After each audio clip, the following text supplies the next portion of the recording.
season, but these last two games to get 2 wins against ranked teams on the road and her performance. She should be National Player of the Week. She should be National Player of the Week. 30 and 27 in road games against top 25 opponents, you know, and 23 in the second half today.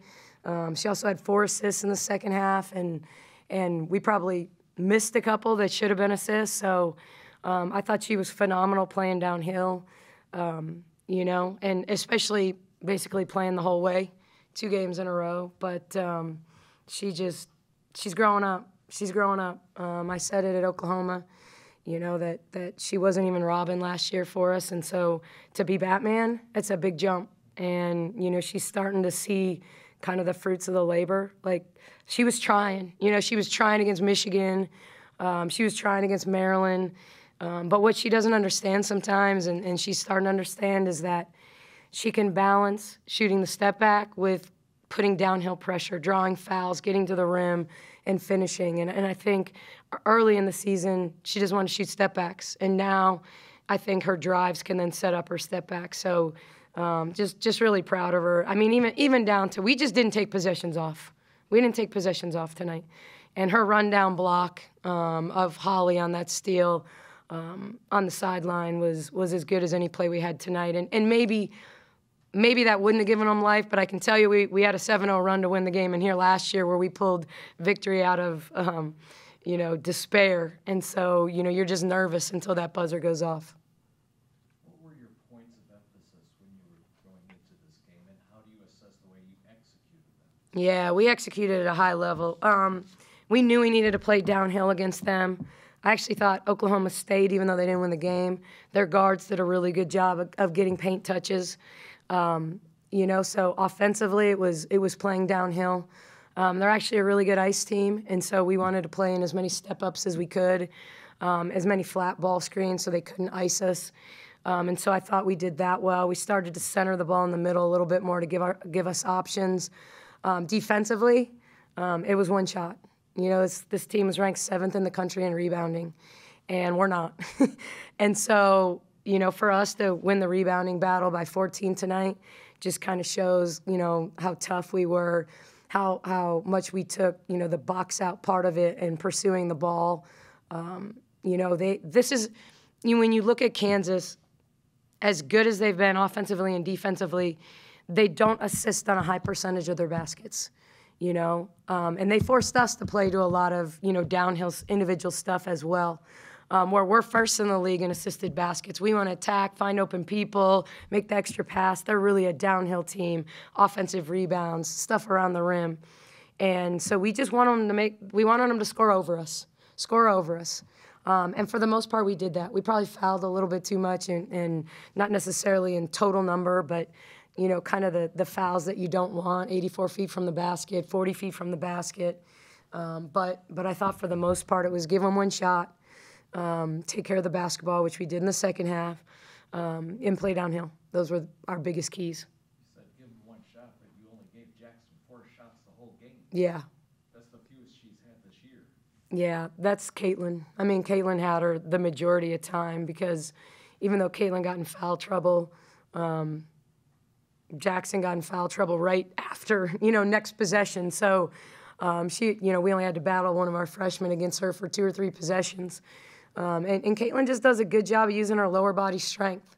You know, that they got the lob a couple times on us, but for the most part, you know, we gave her one shot. She's been relentless. I actually did, before we played Arizona, and it wasn't relative to Kansas, it was relative to, hey, we can still rebound on Arizona, even though they're a good rebounding team, because she annihilated Arizona single-handedly on the boards. And she swims, and, you know, I thought a year ago she took possessions off. This year, she's not taking possessions off, you know, and so I just really thought that she was a key, you know, that their guards were going to get some. I thought Mayberry really was a catalyst for them. That's probably, you know, her best game of the year, and she kind of kept them afloat. And you don't want to get in like 2- and 4-point games with Franklin late because she's so good driving in either way and using the glass, and you're between her and the basket. She makes tough shots. And so, you know, we wanted to keep that cushion to where she couldn't, you know, play into that. Yeah, how happy are you with this Big 12 start, considering, you know, you got to play people a lot of minutes because of injuries and other things. Yeah. And Brendan said you guys were by far the team with the more energy today. So how? It's crazy, right? You know, I think that, one, we're pretty well conditioned, you know, our guards especially. You know, I think Jaden sets the tone defensively for us, and when she puts ball pressure on, and she's pretty tireless. Jamie's pretty tireless getting around screens, and Sarah just got better as the game went along. So, you know, I just, going into this week, I said and I know, I said this on the radio, and I know, you know, this is going to be crazy for people to think about Baylor this way, and I understand that, but when you're going on the road and facing two top 25 opponents who haven't lost at home yet, Oklahoma had only lost at Utah on a back-to-back at altitude, and Kansas had only lost, you know, in a double overtime game at Nebraska. And so you're facing two confident teams on the road. I thought if we could go on the road and steal one of them, we would feel really, really good and put ourselves in really good position. To come in here and pretty much like lead tip to finish says a lot about our toughness. And I've challenged them going into this week about how we've got to get tougher. You know, I tore a tendon in my finger in a toughness drill demonstrating. You know, I put heavy balls out and started smacking them, and they had to hold them while I was showing them how to do it, and I tore a tendon in my finger and had to pretend that it didn't happen so that I didn't look like an idiot. But like this idea of we've got to pursue the ball, we got to be the first to the floor, we've got to get, you know, we got to make good, tough plays because we're not bigger.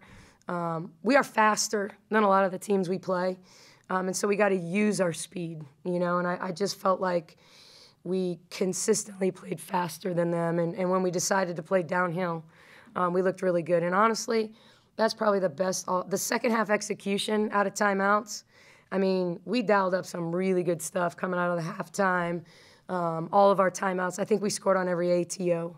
And that's fun as a coach. Like, I love a clipboard. Everything was new or different or a tweak or a and so, you know, when you execute like we did, it means we're dialed in.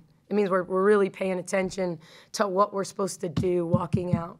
And that's a big jump for us. It really is a big jump.